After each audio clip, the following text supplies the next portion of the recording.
Avez-vous remarqué comment Pierre décrit l'épisode de la transfiguration?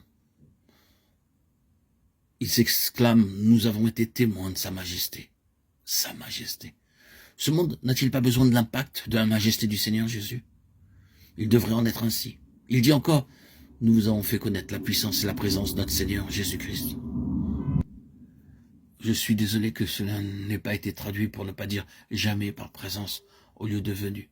Bien sûr, ce terme de parousie est très fréquemment utilisé pour parler du retour du Seigneur Jésus. Venue ou présence, c'est le même mot. Mais le sens de ce mot ne peut pas se limiter à cela. Et Pierre décrit cela comme la puissance et la présence de sa majesté. Oui, c'est de cela qu'il s'agit. La puissance, non pas abstraite et sans rapport concret, mais la puissance de sa présence dans sa majesté. C'est cela la sainte montagne. C'est cela la position élevée. Et c'est ce dont le monde a besoin. Permettez-moi d'employer encore ce terme « impact ». S'il est vrai que nous devons voir le roi dans sa gloire, s'il est vrai que nous devons avoir un aperçu du Seigneur glorifié, ce sera en réponse à ce besoin.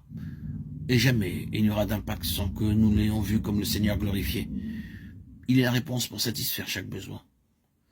La vision de celui qui est exalté et auquel le ciel rend témoignage produira un nouvel impact dans nos vies, dans notre ministère, dans nos églises et dans nos situations.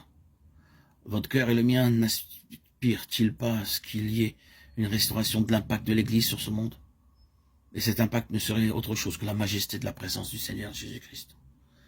Nous savons que cela sera pleinement manifesté lors de son apparition à la fin, quand il viendra. Il frappera la terre avec la verge de sa parole. Ésaïe 11,4. L'éclat de sa présence sera dévastateur.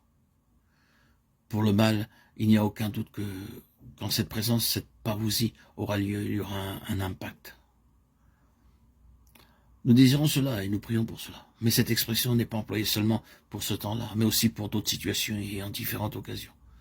Ce même mot qui est employé pour parler du retour du Seigneur Jésus est exactement le même qui est employé lorsque les apôtres parviennent dans un lieu où qu'ils y sont présents.